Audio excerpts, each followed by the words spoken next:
How is everybody doing today? Welcome to Sounds Like Liberty, episode number 45 with the Launchpad Media, always launching ideas in your direction. I am your host, Nicky P, here with my lovely wife and co-host, Lizzie. How are we doing today, babe? We're doing all right. Nice. You're not feeling too rough after that Easter? No, it's good. I'm feeling rough after that Easter. I did not get any sleep last night, to be honest with you, so that was rough, but otherwise pretty good. Okay. We have a fun little episode planned here today, don't we? Yeah, I'm excited. It's one of those ones I've had sitting in the old folder waiting to release for a while. The interview. We've got Mr. Nathan Frazier. Yeah, I'm really stoked to get that interview out there. I was really stoked that somebody commandeered my show to interview me on my show. Yeah, he was fun. It was definitely with the flip-flopping. It was a good time. But we're going to start out where we normally start out today, aren't we? Yeah. Where's that? With some analysis. Analysis? What are we analyzing? We are going to analyze a song that I got, actually, our interview with Chloe Anagnos. She actually suggested this as a libertarian kind of a song, so I thought we could check out the lyrics and see what we think of it. I personally like the song just as a song, but I mean, I can't tell you what that actually says about your taste, but I like the lyrics. It's a fun song to sing along to. I don't know how much my mom was appreciating it yesterday in the car on the way to church. Why? Well, you'll see once we read the lyrics, but it might not be the most conservative thing ever. Yeah, no, it's nothing. It's just a song about doing what you want and living your life. Yeah. You know, that's not a very conservative thing. I suppose not. Okay. Well, let's get into it. Okay. All right. If you save yourself for marriage, you're a bore. If you don't save yourself for marriage, you're a horrible person. If you won't have a drink, then you're a prude, but they'll call you a drunk as soon as you down the first one. Man, these are some poorly written lyrics. I know, but they're punny, and I like the punniness of them. That horrible person is actually spelled whore, and then they just add the able, which yeah, we got it. It was a pun. It was for radio play, ableness. I don't know. Anyways, if you can't lose the weight, then you're just fat, and if you lose too much, then you're on crack. If you're damned if you do, and you're damned if you don't, so you might as well just do whatever you want. So, make lots of noise. Kiss lots of boys. Or kiss lots of girls, if that's something you're into. When the straight and narrow gets a little too straight, roll up the joint. Or don't. Just follow your arrow, wherever it points, yeah. Follow your arrow, wherever it points. I mean, it's a pop song, so there's a lot of repetition, and yeah, it's really simple. I mean, there's not really a lot to dig here. It's just about, doing what works for you. Which is kind of the liberty idea, right? You can do what works for you, and people aren't going to tell you. Whatever floats your boat, so long as it don't sink mine. Yeah, and she doesn't exactly spell out that bit in this song. There is not necessarily any don't hurt people, don't take their stuff lyric in there. I don't know that was necessary, though, either. No? I feel like that's implied by being human. Well, it is implied by being human, and that's why, I guess, because I already have that piece, I think it's a great song, because I'm like, oh yeah, just, obviously, you're going to try and do the best that you can for yourself, and, stay out of other people's way, because that's what you would do. Well, if you don't go to church, you'll go to hell. If you're the first one on the front row, you're a self-righteous son of a... Can't win for losing. You just disappoint them. Because you can't beat them, don't mean you should just join them. So we repeat that first verse again, and then we have a bridge. You repeat the chorus. It's a chorus, Liz. Chorus. I'm sorry. The repeat hook. the chorus again. All the boy kissing and joints rolling and stuff. Right, and then we have a bridge, which is say what you feel and love who you love, because you just get so many trips around the sun. Yeah, you only live once. I mean, we don't know that for sure. We don't assume. for sure. That is, yes, an assumption. But, the idea stands that you have a certain amount of time that you are aware of having, and you don't really know when it ends. So, like we were talking about, in our other reviews, you are trying to get the most that you can out of that time. And it's really hard to do that if you're worried about, like, what other people think about what you're doing, and if people are trying to legislate you into doing shit their way, that also makes it difficult. Fuck legislation. Just get where the heck you're trying to go in the time that you have. None of us really knows how long that is. So, where are you trying to go? Well, I don't know. Depends on the person, I suppose. Interesting. Mm-hmm. But anyway, there you go. That's the song. Simple one. Where would we put it on our scale, do you think? I mean, I'd Eric July it up, personally. Okay. But, what do you think? Yeah, I could give that an Eric July. Again, like I said, there isn't a specific don't hurt people, don't take their stuff lyric. But I feel like, yeah, that is something that we should understand. Yeah, but I mean, it does have the quintessential, fuck you, it's my life. Yeah, no, absolutely. And that, I think, is very liberty-minded. Okay, I'm down. Okay, all right, cool. Eric July that bitch up. Welcome to I Heard This Happen, the segment for aging hipsters. Each week we scour Bandcamp for underground new releases to wow your teenage children. So without further ado, here's new music. So this week on I Heard This Happen, what do you got for me, baby? I've got a record by an artist called Hugh View. It's called School is Hard. Came out April 22nd. There is not a lot of info about this. Guy's from Austin, Texas. He looks like he's about 15. So I'm guessing it's kind of one of those SoundCloud thingamajoggers. The music is interesting, though. I appreciate the vocals kind of sound like that 80s new wavy sort of sound.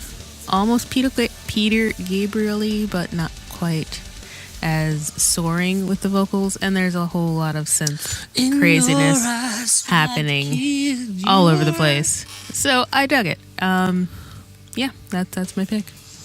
I see. Clearly you didn't fill out your paperwork on it. It's 4 tracks. What does that have to do with anything? Nothing. Or you just felt like, I don't want to do the homework side of this because it's only 4 tracks? Is that where we're going? No.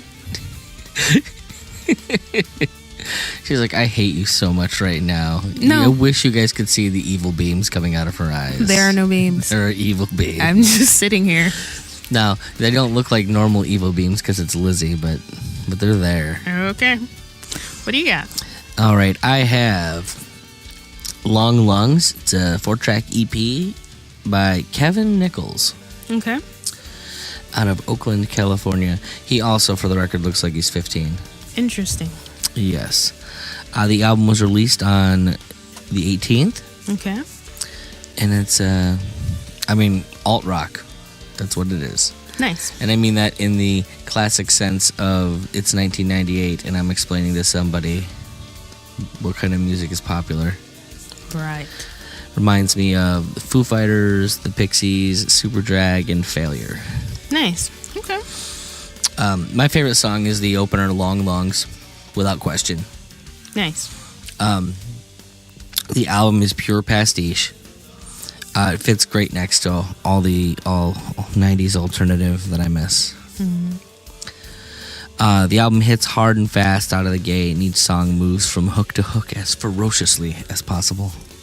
Okay. The longest song on the disc clocks in at 3:31, which means all the songs are lean and fat-free. Okay. I mean that's a very meaningful thing to say about a record, Liz. I understand what you're saying. I appreciate the quippiness of your quips, and I'm just going with that because I had no quips, as you so deftly pointed out to everyone. Yeah. Goddamn right I did. Mm-hmm. Ain't got that much homework do we do for the show, and you don't even write your quips out. You remember back in the days before we wrote the quips out, Liz? Yes. Anyways, so there's part of me that wonders what Matt Pinfield has to say about this guy. Okay. This stuff was written with fans of 120 minutes in mind. Nice.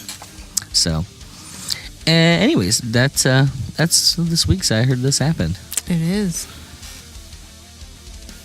Hey, how's it going? Nicky P here. Want to support the show or just give a big middle finger to Patreon? Consider stopping over to supportsll.com. Members of the Freedom Choir get access to the private Facebook group and actual physical merch. Want access to the unedited raw interviews as they're recorded way before they're released? It's in there. Is that not enough? And you want membership to Freedom Song 365? It's in there.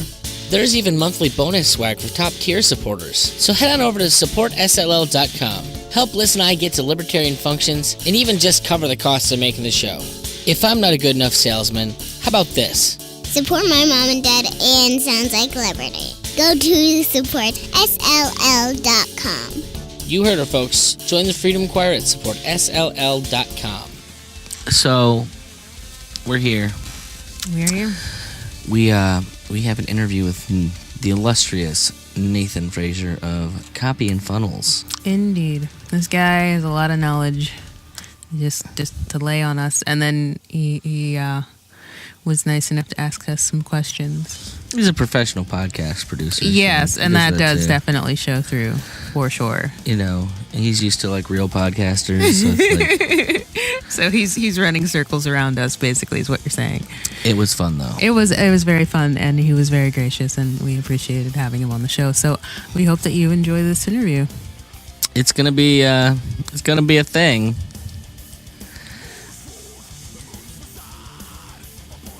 Did I awkward silence you enough, Liz? You love those awkward silences. I was just letting it ride out like a wave, and then it can just come back in like the tide.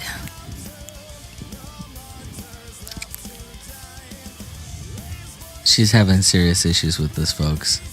I'm just trying not to breathe on the mic. Anyways, without further ado, here is our interview with Nathan Frazier. Welcome to the Sounds Like Liberty podcast, Mr. Nathan Frazier. Mm-hmm. I've been following Nathan for a little while because he, after Kevin Michael Geary got me all amped up to like try and do some shit for myself and tell my boss to fuck off, just naturally you find your way to Nathan. Why don't you tell people a little bit about why I found my way to Nathan? I have no That was a weird way of phrasing that question. Could you just tell us a little bit about what you do? but I'm a copywriter and a marketer. Basically, I write sales pages for people. And I'm a bit of a smart-ass libertarian on Facebook, libertarian/anarchist. And I'm fortunate enough that I make enough money that I don't have to worry about running off customers or clients. So I'm probably a little bit more obnoxious on social media than most people, especially most professionals, are comfortable being. But I feel like what's the point of having any kind of success in the world if we allow authoritarians and Marxists to I've read history books and I've seen what happens when successful people don't stand up to socialist ideals, and I'm not looking forward to it happening in this country. So I do a lot of ranting on Facebook, and that's probably what attracts most of my audience to me. Okay. And here, I thought it was his podcast with David Garfinkel, but whatever. I mean, maybe it was that too. in truth, I actually listened to your podcast with David. I was listening to it for a while, maybe a year ago, but I don't think I was in the place to really make use of it in any reasonable way. And so I kind of drifted away from it. It just didn't make sense in the podcast diet I had at the time. But I can't remember. I think I saw Kevin on the School Sucks podcast, and I don't know what it is about. I made a joke on his what do you call it, on his podcast page about how it took Tom Woods has been trying to sell me shit for 3 years, and I've never bitten on it. And Kevin, it took him 2 weeks to talk me into it. So Kevin is a master salesman, and I had the privilege of being in a mastermind with Kevin for a little bit over a year. And the guy is, I can't believe that he's not more well known as a guru in the marketing world, because I know a lot of top marketers. I know a lot of people that are world-renowned marketers, and most of them can't hold a candle to the knowledge and the experience and the expertise that Kevin has. But he's not. I think honestly, personally, from my experience with Kevin, that's probably, at least to some degree, a choice, because I think to make the jump to where he would jump to, it would require a lot more time away from his family than I don't think he wants to spend. Yeah, that's probably a big part of it. He's not interested in the celebrity aspect of it. Yeah. But hands down, though, when it comes to knowing his stuff, Kevin is probably one of my most valuable resources in the world. No, absolutely. But I think it was like, I found my way to your stuff through his like site. Like, I think he had, maybe it was a freebie or something that was part of your system. I don't remember. Maybe it was just talking to him online that you guys tend to converse. But that's how I found my way to Nathan. And I'm glad I did. He's had an interesting story, to say the least. So why don't you tell us a little bit about how you came into the libertarian thing? So I've always been an anti-authoritarian, but as a kid, I grew up dirt poor. We grew up on welfare, food stamps, Section 8, the whole nine. And I was a very left-leaning, probably almost anarcho-communist for the first 15, 20 years of my life. My mom and dad were both very leftist. My dad was all about Reconquista and taking back large sections of America from Mexico. And I was taught to praise Che Guevara. And I grew up with all of these very leftist mindsets. And then me and my little brother started a record label. We wanted to be rappers, and I started a record label. It was my very first business. And very quickly, I realized how much hard work it takes to start a successful business. I wouldn't say that was a wildly successful business, but we started making enough money that I started having to think about taxes. I started thinking about other people being able to claim the fruit of our labor. Mm-hmm. And all of a sudden I found myself on the opposite end of my ideals when it came to economics. And now all of a sudden I was walking in the shoes of the people that I had chastised for so long. And that was a huge wake-up call for me. So I think business ownership and entrepreneurship and understanding economics and property rights from both ends, from being somebody who had nothing and started out dirt poor and in poverty, and from also walking on the other side of the road where now I have 2 successful businesses and I don't really worry about money pretty much at all anymore.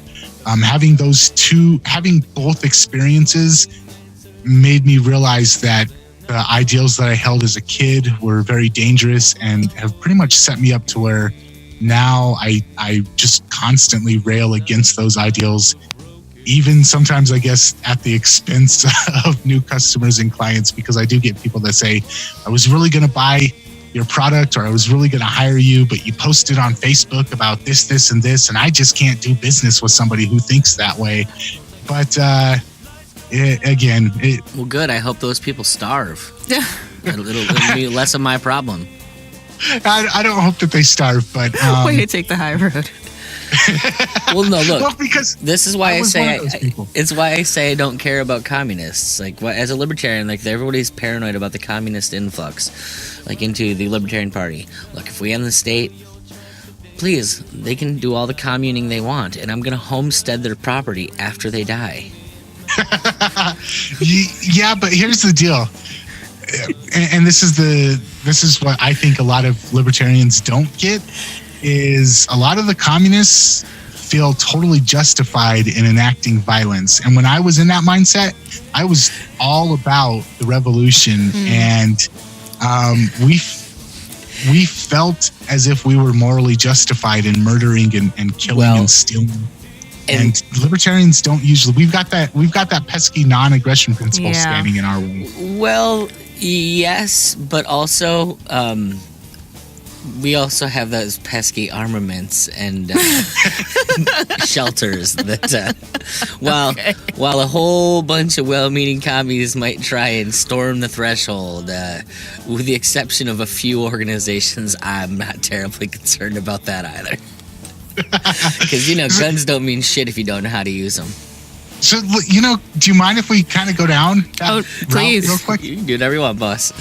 So here's my biggest problem with, and I don't even want to say a problem, but something that a hurdle that I'm having trouble getting over when it comes to a stateless society, is the fact that it's gonna require, like, you got the Hans Hermann Hoppe people that are like physical removal. Yeah. And you've got people that, because the fact of the matter is, there are, no matter how moral or how just we think that the non-aggression principle is, or that we think no matter how logical property rights and self-ownership make sense to us, there's always going to be people in society that are just not going to get on board with it. Oh, no, I agree. And how do we deal with that? That's the whole point. We don't. I'm an ANCAP. I guess as much as that, you could call me a market anarchist. I do not think that we're going to change everybody's minds. I think that is a fucking fever dream of epic proportions. However, as long as they do not aggress on me, they can do whatever the hell they want in that little hamlet next to me. The minute they aggress, then I, can do. Essentially, that would become the point at which you would have some semblance of war, which there will always be, I imagine, because people are going to have different views. But as long as your state, or lack thereof, prospers, people are always going to be attracted to that. That was what brought people to America in the first place. If we didn't have voting, we'd still be in a really good place. And I mean that, like, I got in this, or we were talking about it on a podcast I did the other day, where, you see, everyone talks about how Mexicans come in, or, whatever, foreigners come in and they fuck up our economy, and they vote in leftist policy. And they're right, like, without question. Look at California. At least one of the contributing factors of it flipping blue and never ever going to be red again is Hispanics moving in and utilizing the services that provides. However, what is very, very rarely talked about is that within our own country, say you have people in Vermont who moved to New Hampshire to try and enact all of the shitty policies that forced themselves out of Vermont in the first place. The problem is that people will never vote against the things that they're reliant on. So the minute you institute a reliance on the state with your population, you're never going to talk those people out of just giving up all the stuff that they get. So there's been a progression within our own nation where state by state, people will jack up the taxes, make it socialist policies, then move to the next state, and then keep doing that. And so as much as people want to complain about, those foreigners coming over the borders and making us communists, it's the fucking liberals and leftists within our culture that have done it to our own states. So I have no sympathy for people that think, oh, well, the ones coming over the border are the real problem. No, we're our own problem just as much as they are. Because look who it is, aside from the Hispanics out in California, for instance. It's Hollywood. It's L.A. It's the fucking mecca of the left. And it's not people from California. It's all transplants from other places bringing that policy there. So, yeah, I mean, the big thing is that you're going to... the idea behind market anarchism is just that people are going to try to be around people like them. Ideally, nobody wants war. States want war. So what you want to do is find people like you and congregate with people like you. And for as much as I mean, I guess that's my belief, is that the tenet that people don't want war, only states want war.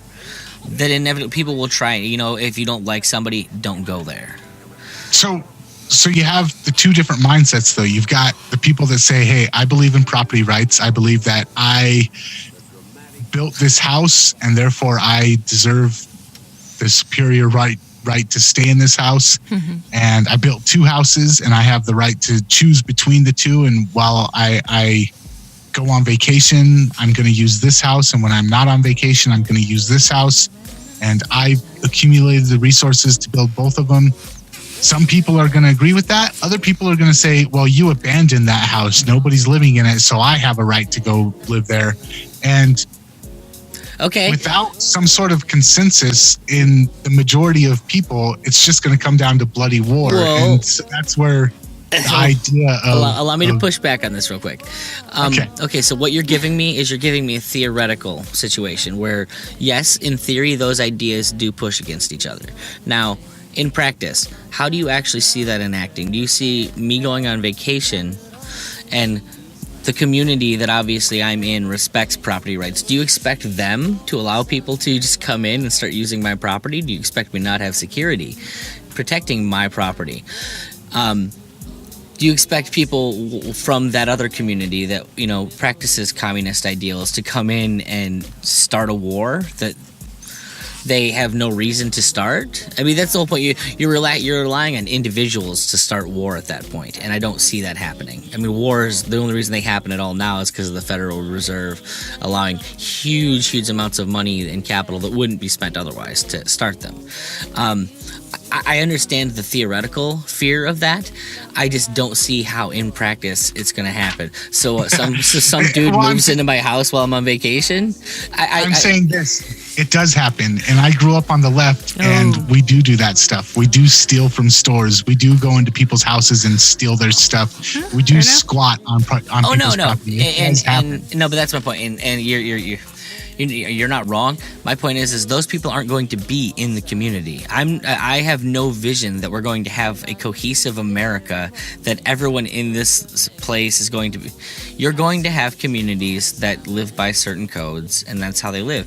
It's been a clear failure, like in every way imaginable, to think that, what is it, how many million people in the United States can all live under the same idea?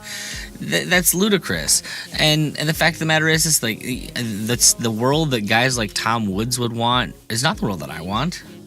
Like, I always joke about the fact that I love Tom Woods. He's got a lot of great ideas, and he's turned a lot of people onto this. But at the end of the day, let's just say that the bisexual dude in an interracial marriage probably isn't going to be the guy who Tom Woods wants in his community, so to speak. I think that the people within the communities that respect property rights will respect property rights and protect those property rights. I think that you will have communities that will try and organize in socialist ways. I think the cost of them trying to enact war and go and squat and do things like that are going to be too high. My big thing is I think you're looking at it from a perspective of, so we're going to have everybody's still kind of conglomerated with people of different ideologies. I think that's bullshit. I think that you're going to culturally find people with similar ideologies.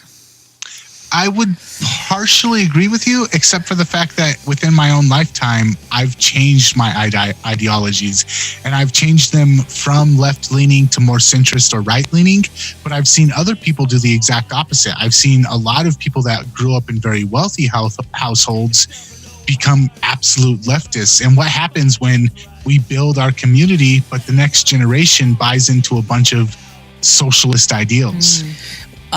Well, that's, once again, I'm not saying that your community is going to be this is the border of our community and you don't get in.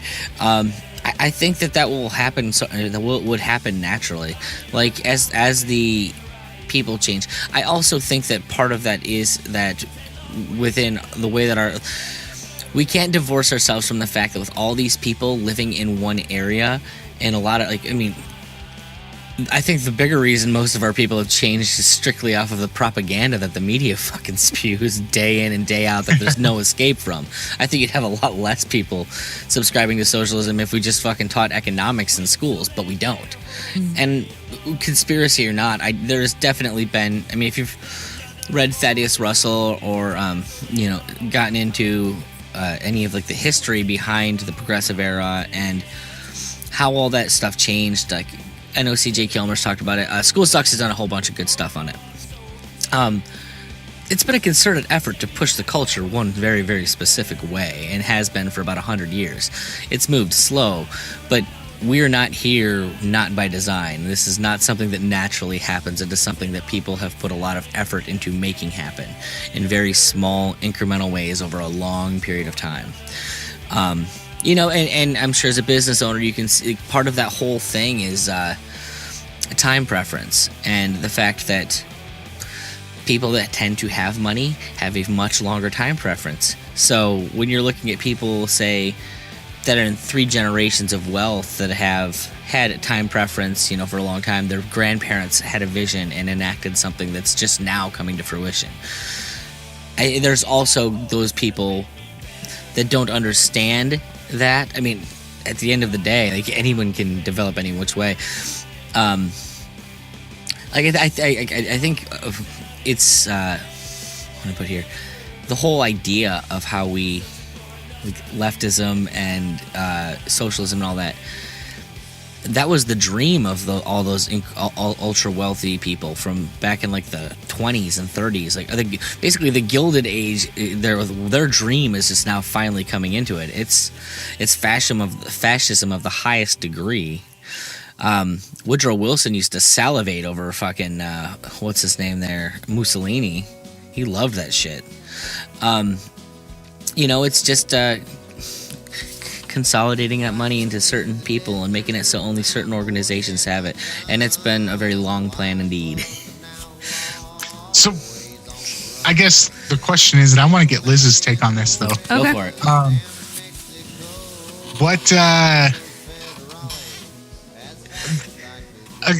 Being that I came from a very leftist mentality and was only able to change my mindset by being introduced to ideas, if we segregate off, or if we go the Hans Hermann Hoppe route where we say, hey, you're just not allowed to live in this society if you don't agree to these ideals, how do we win people over who are like me, who used to be very hardcore leftists?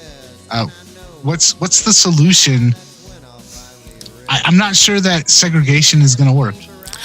We talk about this all the time, me and Nick, for obvious reasons. To be fair, I actually started on the right. My whole family are They are ex-military, they're pastors, and they're Republicans. So I was not coming from the left. Nick actually came from the left, and we both kind of got to libertarianism. But we do talk about the Hoppe thing just because of some people are going to assume that, if your skin's brown or you grew up poor or you grew up from this, area, well, then you don't belong in my community. And I guess the idea then is, to have real communities. if you really know those people, you really know those kids. And as those kids are coming up, if their ideas are changing, then, you're going to start having those conversations like, are you going to be part of this community? Do we need to make another community? Like, is the community changing? Like, it's all going to have to be really grassroots and really people talking to people. That's what we need more of now. We need more people from different communities getting to know each other and finding the ideas that are the same, not necessarily like the skin color or the background. There's a much quicker answer to this, by the way. Okay. North Korea. Oh. They've been trying to keep their people under this guise of communism for 80 years now. Sure. It's worked fairly well, but guess what? That shit's still freedom is still getting in there. The ideas are still supplanted. People want to leave. So, yeah, no, I think ultimately capitalism and freedom ultimately win out unless you subjugate your people and miseducate them. But I mean, yeah, there's a lot of talk that would have to happen because, yeah, there are areas where there'd be people who want something else and they're kind of stuck. I mean, yeah, there's no bigger example of propagandizing your people to believe in socialism than North Korea, and people want the fuck out still. When you're hungry, what are both of your thoughts on the role that technology has to play, both? Because we've seen things like the social credit score that's being enacted in China right now. I just was reading a story yesterday about how more and more companies are starting to embrace the idea of microchipping their employees. But then at the same time, it seems like a double-edged sword where we see things like cryptocurrencies, we see things like encryption, we see things like Facebook and YouTube being able to spread ideas that aren't within the controlled Overton window of what's acceptable. What are your thoughts on the impact that society is going to have on the state, the relevance of the state, the elimination of the state, or the strengthening of the state going forward? I mean, I feel like it's always been a double-edged sword, hasn't it? Like, we got, internal combustion, which was great. We could travel all these distances. We connected the whole country, but we destroyed the environment. We've lost our small communities. It's there's always going to be. Oh, you're asking the question of big money versus little money. Yeah, giant projects are stupid ideas, frankly. I do not believe companies would be anywhere near as big as they are. That's why everyone is concerned about nuclear war if we ever had an ANCAP society. It does not scare me at all. The shit that goes into making nuclear bombs is incredibly expensive. And without a government protecting business interests from other business interests, competition never lets anything get that big. What's the first thing anyone with a giant company does to admit they're a giant company? Start fucking lobbying to change the laws so nobody can come into your industry. I just don't think that you would have people with the capability of doing giant anything. I think you would still have you would have agreements between people because it would be a necessity. I think there might perhaps be no-go zones, at least for a little while. But so here's my, I guess, real question. Have either of you read the book called The Diamond Age by Neil Stephenson? No, that sounds interesting. What's it about? Okay, so it takes place 100 years into the future, and one of the main core aspects of the book is the development of encrypted transactions of cash. Okay. They basically predicted the rise of Bitcoin and cryptocurrencies. Interesting. And a big problem in the book is that once everybody starts encrypting their transactions, the governments of the world can no longer track and tax people's transactions. And so when the businesses finally start adopting it, tax revenue just dries up, and all of the governments basically have to go to a voluntary model where each city has 5 or 6 different competing governments. And when you have to voluntarily adopt that government, and they're more like a religious aspect at that time. The governments are more like churches and volunteer. How is government not a religion right now? Well, yeah, but it's more spelled out. But the fact is technology makes it to where government just can't work the way that it used to. And it gets to the point where you can say, okay, I want to live under this society's rules, and when I move from city to city, each society has its own little like safe havens. Oh, okay. If I get into a dispute with a different society, we have prearranged ways of working it out. I voluntarily pay my pittance to this society in order to have their protection, but it ends up being where every city has 5 or 6 different voluntary governments, and those voluntary governments, some of them are more popular, so they branch out to bigger cities. You've been reading Michael Malice, is what you're talking about. He talks about the idea of concurrent and competing systems a lot. He's like, in the information age, there's literally no reason that we all can't subscribe to whatever government we want. The whole idea of it being based off land masses is almost ludicrous at this point. Yeah, but we're still in that mindset, and we're watching right now.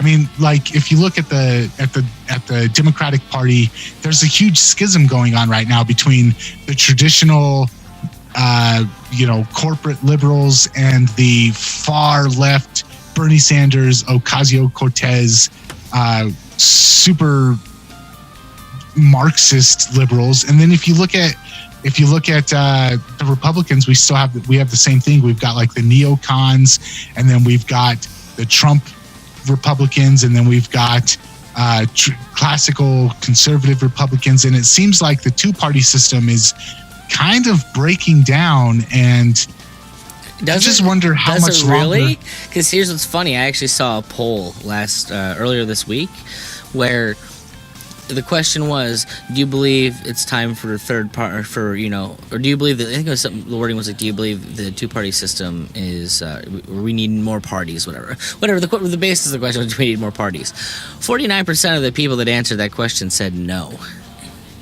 That's because people don't like choice. I'm well aware of that. And they'll have to think about it and like research, and that'll take time away from the football game.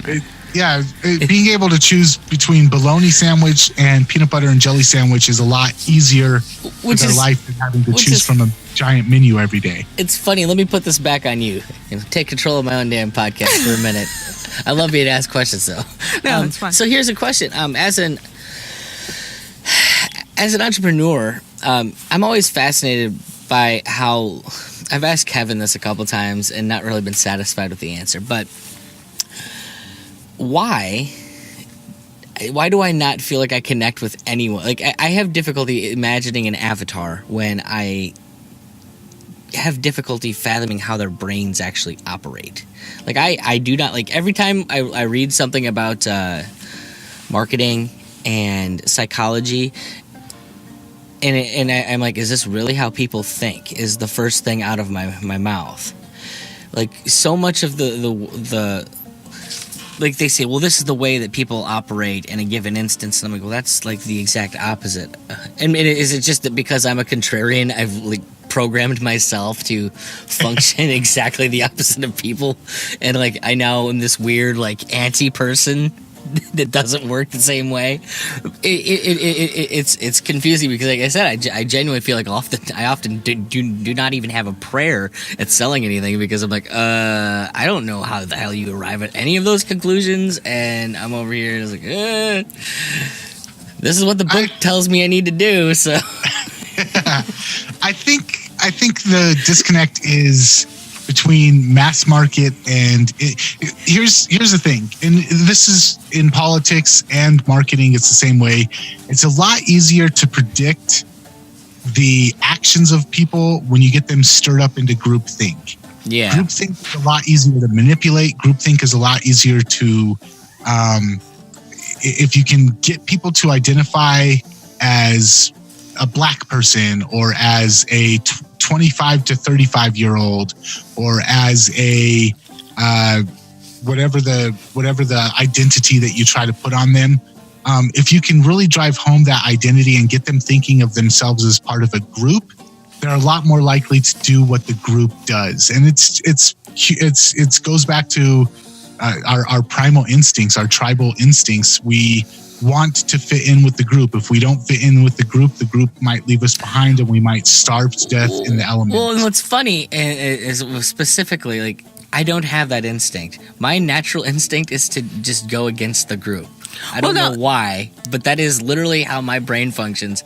If this is popular, don't do it. Well, when you think about it, that's probably why people complain about libertarians so much. They say it's like herding cats to try to get them to do anything because they're all individualists. You can't group them into a group and say, okay, they're all going to do this, because it's not a conscious thing either. Like, it is literally my natural instinct is, oh, a lot of people are doing this. I don't want to do that. Yeah, well, wherever people are going, that seems like it's dangerous. Let's be far away from them. And here's the thing: is we're the outliers. We're not the normal people, and typically, people like us end up being entrepreneurs. People like us end up being leaders. We end up saying, this is where I plan. Everybody else is going in that direction. I'm going in this direction. And we'll attract a certain amount of people that say, you know what? I agree with you. I think those are a bunch of lemmings. I think they're heading for a cliff. And I'm totally down to follow you whichever way you're going, because you seem to make a lot more sense than the general mouthpiece out there. That's really what segmenting your market is all about, though, is you can sell to libertarians. I can sell to I made a decent amount of money selling before I started doing copywriting and marketing. I sold t-shirts, and I made a lot of money selling t-shirts and specific services to libertarian-minded people. Libertarians are... Specific services. I like that. I'm not going to go into detail about that, but I'm going to say, we're part of a group that doesn't like to be part of a group. That was, right. Just for the record, Liz, you're laughing, but that was code. Okay. So, I mean, this seems like a good enough time for you to actually plug your show, since you what we were just talking about, you actually covered in this week's episode. Was it this week's episode, or was it one of your Facebook Lives you did? Probably was Facebook Live, now that I think about it. I know I've listened to you recently give the speech about tribes and people. The way to get people is to get them to group together. Ah, okay. Or was that it might have been on Landon's show too. I don't know. I listen to too many podcasts that you're on, man. You're everywhere. Yeah, people say, plug your podcast. I'm like, which one? Which one? Yeah, he's on a lot of podcasts. I love talking. You and me both. If I could just do this, that'd be awesome. It doesn't pay that well, though. So why don't we rein this in, because I have to go to work here in a little bit. Let's talk about music at least a little bit. We could pretend it's a music podcast. Don't get me wrong. I've had a lot of fun so far. No, What's funny is I'm talking about a guy who once ran a record label, and we haven't talked about fucking music at all yet. Let's do some rapid fire questions, Liz. How does music fit into your life now? Since you're big in the podcast game more than most people that we talk to. I know when podcasts came in, they kind of took over for me to a certain degree. Do you still find time for music? Is it still there, or is it just kind of a remnant of the past for you? I typically only listen to music when I'll say this. I'll listen to music when I'm trying to program myself. If I need to go on a date with a girl, I'll listen to music that's going to prime my mind for that. If I'm trying to get some copywriting done, I listen to music in the background that's going to prime my mind for writing. If I want to have a specific energy, I'll listen to music that's going to prime that energy, but I don't listen to music, and I don't create music the way that I used to. And it's just because I think the biggest reason why is I just don't have the passion for it that I used to. My little brother was really into music, and I started the record label basically because it was his dream. And then living the musician lifestyle, we partied a lot, we did concerts a lot, we did a lot of drugs, and it ended up killing him. He ended up dying from liver disease, from alcoholism and drug abuse. God damn. Like 29 years old. And so ever since then, music just hasn't had the same appeal to me, because I guess it's hard to get back in the studio. It's hard to that's actually super reminiscent of what's his name? It's not Matt. Is it Madlib? The guy with the face mask. I don't remember what his name is. Anyways, he's a rapper who was like him and his brother were in a rap group that were on the come up, and like he was real young also when he passed, and like his brother was just never right afterwards. Like he still performs, but he wears a face mask and like created a whole character around like this persona. It's weird how that. Well, it's not weird. It's obvious how that would affect people to a certain degree, but it's interesting how it can manifest with different people. I mean, I can't imagine like if I was a performer with one of my brothers and that was like their downfall, and trying to keep going and doing it. So yeah, so I still love music, but I just don't have the same passion. And I get paid to do. I get paid to. I'm still in the studio. I still make podcasts for myself and for other people, and I get paid to write. So I'm still able to create and make money off of it. But I think there's a certain degree to which creatives are just creatives, and they'll find a way to do that. Yeah, and it's finding that overlap. Where can my creativity also fulfill the needs of somebody else? I have a need to be creative. Where can my creative help fill the needs of the marketplace? And that's finding that overlap is where you find success. Okay, that's a good way of looking at it. What is the best concert you've ever been to? You go to a lot of concerts, or it could be what's the best concert you performed in? You opened for Wu-Tang once, right? No, I never opened for Wu-Tang.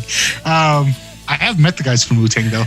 I think the best and the worst concert that I ever went to, I went to an Immortal Technique concert because I was in love with Immortal Technique at the time. No homo.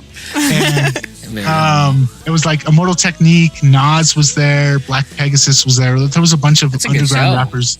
Yeah, and I met Immortal Technique afterwards, and he was a total fucking douchebag. And I've met him like three or four times, and he's just in my opinion, he's a piece of shit, and he's not really about any of the stuff that he preaches about in his music.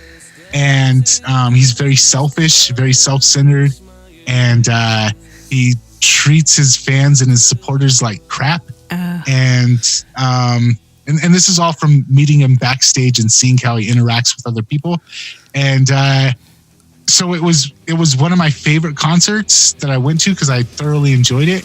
But then after meeting him, it's one of those things, never meet your heroes. Yep. Yeah. It totally ruined it for me. So it was one of the worst concerts also. I think especially with musicians, that's the case because it takes a certain type of person to be able to reach a certain level in music. Like, you have to really fucking believe in yourself to push through all of the bullshit that's required to make it to that level. So, while I'm not saying it's okay, I also can say I get it, why there's a certain type of people that does that. And I've met a lot of musicians that, like big name rappers that are really decent people and have a lot of respect for. I think, like you said, there is some people that are just creative, and a lot of creative people tend to be pretty decent people. But that was just one of the ones. I met the guys from Cypress Hill. They were all really down to earth, very chill, cool people. I think they're probably too stoned to be. Right. Living in Colorado, we have a lot of those type of musicians love to come out here, or at least used to before it went legal in more states. But the music industry has definitely got a lot of snakes in it as well. Sure. Oh, don't I know it? Okay, so do you have a very like a heart song or something, a song that calls to mind a specific memory within your life? A song that calls to mind a specific memory, or like, do you have a type of music, just some way that you connect beyond like the obvious with some type of music? Like I think of Newfound Glory. I'm immediately back in 2003, freshman year of college, shit like that. I will say I have four bands. I'll say four bands that are very a wide range of music. So Psycho Realm, I don't know if you know who they are, but they're an offshoot of Cypress Hill. They, for the longest time, were my favorite music in the world because they were very political. It's fronted by a bunch of Hispanic guys, and I grew up in very heavily Hispanic culture, so I loved them. Mash Out Posse, which is Psycho Realm, is from the West Coast, which is where I grew up. Mash Out Posse is East Coast. They're very thuggish rap music from the East Coast. I really love them, and it's only because they speak to a younger version of myself. And then on the total opposite end of the scale, Sublime is probably my favorite band of all time. And they're kind of hip hop, I guess, but they were very short lived. You pronounced their name in such a way as to like, you weren't sure what they were talking about. Like he pronounced it in a way that was like, oh, I don't know if people have ever heard of this band, and I'm like, there's one of the biggest fucking bands in the world. Like, you can't go to any bar ever without hearing Santeria at least once in the fucking night.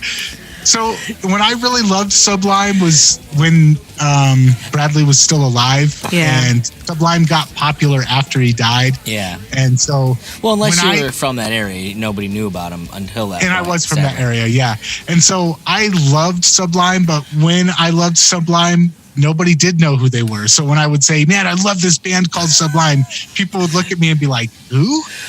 And so, and then... Well, they're not a rap group. I will say that Bradley Nowell was hood as fuck. He was. He's a ghetto boy, that's it. Yeah, and then the last band that really, I can't... Gosh, and I'm going to lose all my street cred right now, but the Beatles. I love the Beatles, and I don't know why. I don't like the people that listen to the Beatles, but I just love their music. There's something about the Beatles that is really accessible and kind of fun on some levels. You guys can talk about the Beatles all you want, I'm just saying. Well, the Beatles, they have very simple music, and it's very formulaic, and there's a lot. For a long time, I studied music as a psychology, and I studied what is it about music that resonates with people, and what is it about music that is able to take control. And I went down like a whole rabbit hole of looking into the Tavistock Institute and all of that stuff. And there's a lot of very subconscious stuff that goes on with the Beatles music, or stuff that hits at a very primal aspect of the brain in the Beatles music that it's like a vampire sucking on your pineal gland. It is. And for some reason, it's my guilty addiction. I love the Beatles music, even though I can't stand the culture. I can't stand most of what I know about how the band came into being, most of what I know about how they were funded. I love the hypocrisy of John Lennon. Yeah, I can't stand John Lennon's political ideology either, but well, no, neither could he. That's the beauty of it. He was terrible at everything he espoused. He was the biggest fucking hypocrite in the world. Yeah, it's okay to be equal as long as you can beat the shit out of your wife. Oh, I shouldn't laugh about that. It's terrible, but like, what's more terrible is how fucking ignored it is. Yeah, well, that's like people. Yeah, well, yeah, I think it was a different time back then. Back then, the media had a lot of control on what was ignored and what wasn't ignored, and now I don't think they have that much control. Well, I mean, it's nowhere more obvious than in professional sports. Oh yeah. There will never be another Michael Jordan because there can't be another Michael Jordan. It has nothing to do with his playing or his ability. It has everything to do with the fact that we didn't know any of the shit about Michael Jordan that we know now. Right. Like, he was squeaky clean as far as the world was concerned. And that was why Kobe was never going to be fucking Michael Jordan. He couldn't, because we all knew too much about Kobe way too early in his career. So he was always going to be tainted. And I'm sure that even affects your performance on the court in some ways. So, yeah, that's without question the case. All right, we've got one more. It's the big question. We've had to force through all the music stuff so fast today because I have to leave. If you had 5 records to recommend to people to go out and listen to right now, what would they be and why? They don't have to be they don't have to be your favorites. Just like 5 that you think would change somebody's life. How about that? 5 Okay, I'm gonna fall back on. I'm gonna fall back on Psycho Realm's first album that they did with Be Real from Cypress Hill. It's one of my classic all-time favorite albums. I'm going to say, gosh. I love putting you on the spot about this one. Yeah, you put too much pressure on me. I'm going to say, just for Dr. the record, Dre's, mine are different every 5 minutes. So yeah, right. Dr. Dre's Chronic album is one of my favorite albums of all time. That's one of everybody's favorite albums. It's a good album. Snoop Dogg, Doggy Style is one of my favorite albums of all time. When I met you last night, baby. They're probably all going to be rap. Chameleonaire and Paul Wall. I don't like Southern rap very much, but Chameleonaire and Paul Wall, get your mind correct. Ooh, that's harsh, man. The Southern rap's my thing. Really? Out of all the styles of rap, that was the one I always liked the most. Oh, okay. That was always my least favorite, but there are some people out there that just kill it though, so I got to give them props. And then probably Old Dirty Bastard, Big Baby Jesus is one of my favorite albums ever. So that's a good record. It is. I mean, I like hip hop in general, especially like the people that are really good at it. It's a fascinating form of art. Because I think people think of it as different than like other forms of music, and it's really not.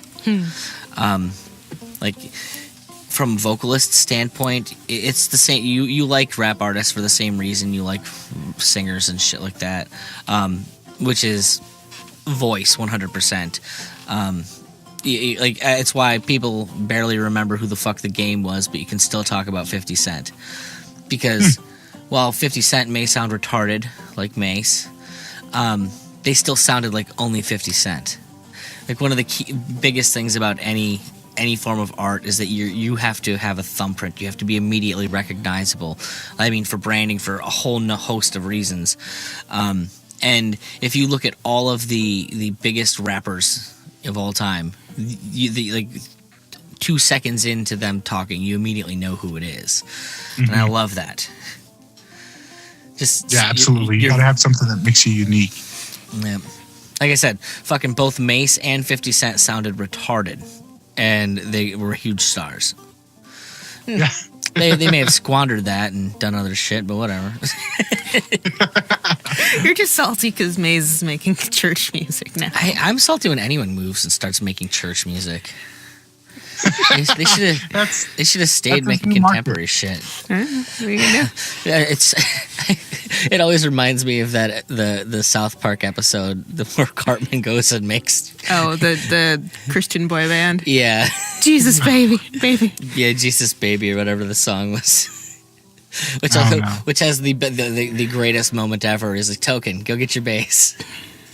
I thought Cartman started a boy band and they did the Finger Bang song. Oh, that's another time Cartman started a band. He started a lot of bands, actually. He did, surprisingly. The best joke in the whole fucking like the starting a Christian band is that Cartman he shows up, he gets Butters to play drums, and he goes to Token's house. And he says, "Hey, Token, go down in your basement and get your bass." He's like, I don't have a fucking bass. He's like, Cartman, you're black. There's a bass in your basement. I guarantee it. And he's like, well, whatever, man. You're such an asshole. And then he it goes over to the next scene, which is them having practice, and Token walks in with a bass. And he's like, all right, Token, I need you to lay me down a fat bass line, okay? And he's like, I don't know how to fucking play. He's like, Token, how many times do you have to go over this? You're black. You can play bass. It's freaking awful. And so all right, Butters lay down a beat, and the next thing you know, Token comes in, he's like, God damn it. Oh, racism. God, I miss it. There you go. Okay, plugs. Let's do the actual proper plugs. Okay, so for your audience, I'm only going to plug one thing, and that's going to be my podcast, which is over at nathanfrasershow.com. Nice. And also, you can follow me on Facebook. So I'm plugging two things. If you like being offended consistently, you'll find me on Facebook. You can find me at Nathan Frazier on Facebook. Or I'm just gonna be look up- honest. I think you're kind of tame, bro. Like the circles I run in, you're soft. You gotta I mean, I amp it feel up. like you probably shouldn't go to him. Well, I'll take that as an insult then. I'd take it as you're good at business. He's good at business. Good at business. Yeah, so find me on Facebook, Nathan Frazier. I think, I don't know, Nathan Frazier and propaganda. Look up those two words together and you'll find me. Oh, God. The high priest of propaganda, folks. There you go. Well, I'll take this moment to pitch out my buddy Jay Catano over at Anarcho Inc. and say that you should probably talk to him because he's I'm talking to him actually about starting an entirely entrepreneurial, an entrepreneur-centered Liberty network of podcasts. Because I don't know why when I was bitten by the bug, it kind of took over everything that I think about, and it's literally all I think about all day. So, and I think as far as gaining true freedom, that's the only way we're actually going to do it. You're not going to vote yourself free. You're not going to be able to run away from them. The best thing you can hope for is to buy yourself a place where they can't touch you. Well, not just that. I mean, freedom extends past just politics. Freedom extends to financial freedom as well. I have a lot more freedom knowing that I don't have to bow to the whims of an oppressive boss. I found a lot of freedom in that voting just never would bring about. I mean, for me, the whole reason to do this is just because I don't want to have to go to work on a day I don't want to go to work. Like if I want to go and hang out with my buddies, like because of the way how spread apart the Liberty movement is. Like I've got friends now all over the country that I want to go and hang out and do shit with, and I'm like, but I gotta work Saturdays. I don't want to work Saturdays. I want to go, do this, and I want to go play a show someplace out in a different part of the country, and my day job is fucking shackling me here, Mm-hmm. Whereas if I could work out of my fucking van, just go travel the country, see the people I want to see, hang out at fucking Porkfest and New Hampshire's Liberty Festival, and all over the country, there's shit I could be doing that would be way more fun than Absolutely. So what is that? Is location freedom? Is that what that is? That we call that? Something like that, yeah. Right on. Well, Nathan, it has been a lot of fun. It was a great hijacking for the first half of the show. It was awesome. It was masterfully done. I like that. I appreciate anyone that can come in and just like, bam. Mostly because it gives me shit to talk about that I don't often get to talk about. We're the least philosophically centered Liberty podcast out there, I'm sure. And that's probably more philosophy than I've talked in the entire run of the show. Well, I appreciate you guys having me on. All right, take it easy, boss. Thanks a lot. All right, you too. Peace.